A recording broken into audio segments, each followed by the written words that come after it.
Tenpins and more in Rio Rancho. We're here for the title match of the scratch division of today's JBT event, a grind-out JBT event. Tough tournament today with a big field bowling on the New Mexico Open pattern. That's one of probably the premier adult tournament in the whole Southwest, and they bowl on a brutal pattern every summer, and it reflected in the scores today. It took a score of -127 to make the cut for 5 games. That's, oh gosh, roughly a 175 average. And we're left with 2 bowlers, and it's 6-time champion Billy Reed going up against 3-time winner Joe Lewandowski. Billy now bowling out of Roswell, despite what his shirt's trying to tell you. And as of now, if he picks up that spare, he'll lead in the match by 10 pins over Joe. Billy was up towards the top 5 all day and threw a 439 for his last 2 games to jump all the way up to the lead, while Joe qualified second and won his semifinal match over Tim Kreitz to get here. So 1 versus 2 in the title match. No problem at all for Billy on the spare. Maintains that 10-pin lead. Thanks as always to Steve and the crew here at Tenpins for hosting us. A New Mexico Conference singles record, 97 bowlers today. Great job out of everybody spreading the word. Thanks again to our Australian visitors for helping making that 97 possible. They added 16 to that total. No Australians made the top 5 today. Ben John's the highest finisher in 6th. And oh, so easy to come up high today. The pattern's essentially flat, so if you miss left or grab it or do anything to help the ball, it's going to scream to the left. Lots of bowlers missing the head pin left all day long today, and if you help it out to the right, it's never coming back. That's similar to the U.S. Open, let alone the New Mexico Open, in terms of degree of difficulty today.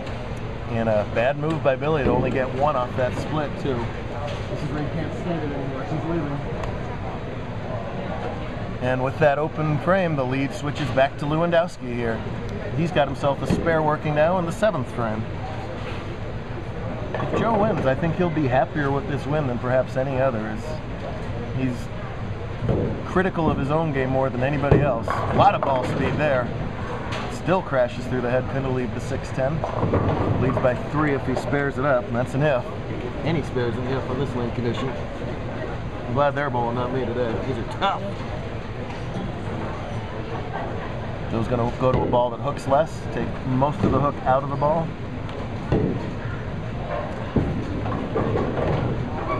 Oh man, and just barely covers up that 6-10.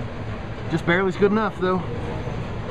Joe qualified at +33 for his 5 games today, an excellent set for today, and finished up at +44. Really bunched up between the top 5. And Billy leads today at +53. Yesterday +53 would have just barely squeezed in the first cut. All about lane patterns, dictating the scoring pace, among other variables. That's tight. Oh, but it fades the whole way. That extra ball speed kept that one online. Maintains the 3 pins. No surprise at all to see Billy Reed in the title match. First of all, sneaky good resume. 6 titles is a lot in our tour. Not many people have accomplished that much, so he's been around for a while and knows how to win. He also isn't one of the big hookball players on tour. Gets plenty of power on the ball, enough to get the carry of the pins, but likes to do that sort of down and in, covering fewer boards style. That's a great way to keep the ball under control when the lanes are as difficult as they are today. The more boards you cover, the more you got to figure out what each individual board is doing. Conversely, the fewer boards you cover, the less you got to figure out, and less is definitely more sometimes. In tough shot bowling, that's almost always the case. Hard and straight at the spare is also fundamentally solid stuff. Covers up the tricky 2-5 and continues to trail by just 3 pins with 2 frames to go.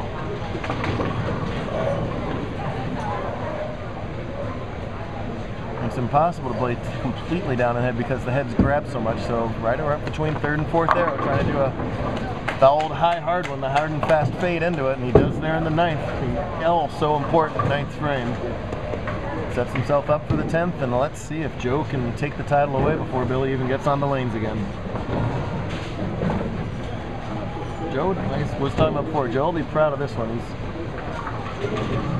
more impressed with winning these grind-out tournaments as are most of our scratch bowlers. See a variety of lane conditions on tour all year long, from really easy to really tough. Today we really have a hard spectrum. Again, hard and straight. Boy, just indicating how hard it is to get that ball to feed to the pocket right now. As Joe, I think, liked both those shots. That's max ball speed for Joe, by the way, too. He has one of the slowest A-game strike balls on tour. Real nice finesse game. That is launching bullets for Lewandowski. You know, don't make a mistake on your spares here. Nicely done. All right, 3-pin game, 10th frame. Even though Joe leads by 3, slight advantage to Billy because he's working on the strike while Joe's only on the spare here. What Joe really wants to do is not lose that 3-pin lead on count here. So as long as he can fill 18, that will force Billy to double here. So this first shot really, really critical. And it's a beauty. Boy, that's a great shot for Joe there in the 10th frame. Holds the count from the 9th frame and forces Billy to at least get the first one.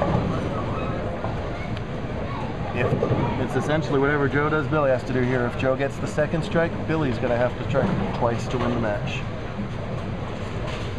We're a deep tour, folks. I know you know our big names like Cameron and Riley and everything. There's an awful lot of bowlers capable of winning every week. It's one of the other reasons we mix up the conditions, the patterns, the formats. But all kinds of different bowlers have a chance at it here. He likes it again. Oh, yeah. Outstanding 10th frame from Lewandowski there. Now, 7 pins is 168. And would force the double. 6. And Billy could strike 9 for 167. So really important for Joe to get at least 7. 7, 8, 9, 10 are all just as good.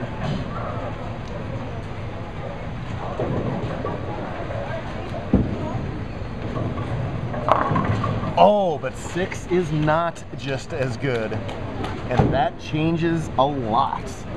And you know that Joe knows it by his reaction. You know that Riley knows it by his reaction. That changes the whole complexion of this match. Billy now needs strike 9 spare to tie. The double will win. The double would have won regardless of what Joe does. Double to win, strike 9 spare to tie. Strike less is a loser. Must strike on this shot to have a chance at career title number 7, or it's 4 for Joe. There. Oh, man. I can't tell you how impressive that is. Tim and Tom Kreitz played each other in round 1, twin brothers, and they both came up with the goods late in the frames. And to put the ball right flush in the 1-3 right now is just superior by Billy. It comes down to a one-shot tournament. Strike is a winner. Look at the deep breaths Billy's taking. Who can blame him? 9, he must spare it to tie. That would force a 1-ball roll-off. 8, Joe still wins. What a shot right here in this talented righty's hand. All over it. Wow. Wow. Unbelievable stuff from both bowlers, coming up huge when they needed it the most. Listen, hats off to both of them. They both doubled in the 10th frame. Even if in some ways it's got to make Joe feel a little better, because even if Joe got the fill on that way, Billy still doubled to win the game. So I know Joe will not concur with that logic right now at all, but hey, listen, not a high scoring match, but an exciting one, and Billy comes up with the goods for the win. 77-67. Great finish by both bowlers. We'll have the awards for all of our finalists, and we will see you again. We'll do it next week in Vegas and back out here in Texas. Make sure, by the way, when you watch the Texas videos, to watch the bonus video, as after a year of chirping about it, this man is going to attempt to eat 72 ounces of steak plus trimmings. We are less than a month away. Oh, I'm so excited. Might be the biggest YouTube video ever. And we watched them like on the stage. Flo, you want to grab a plaque right there? Me? You're not Flo. You're lovely, but you're not Flo. Where was the other tournament champion? They're not there? No, where was it? I don't know. What? I'm old. My hair is All right, boys and girls, we got the awards for the top 2 finishers in each division, 4 nicely bowled title matches. Your handicap division runner-up, it's her career high finish. Give her a big hand, won't you, Taylor Simpson? Taylor, head on out and get a plaque for the flow there. On the flow. Oh, great all day long.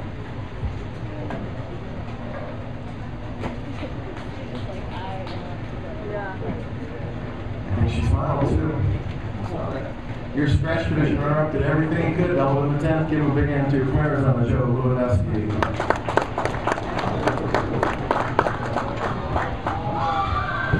Great job on that, Joe. Good weekend for Joe, actually. Your champions of today's JBT event in the scratch division, he doubles in the 10th frame to take that title away and win the 7th title of his JBT career. Billy Reed.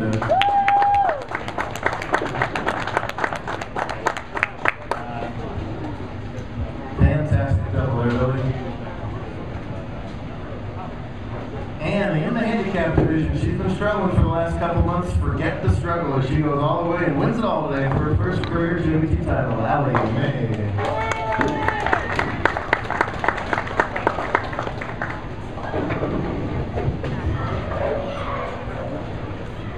Great job, Allie. Thanks for sticking around and cheering them on. Be sure to check out JBT.com for all the final results as well as everything else on tour. Have a safe trip to wherever you're headed next. We'll see you in Las Vegas if you're traveling with us next weekend. That's Nevada, not New Mexico.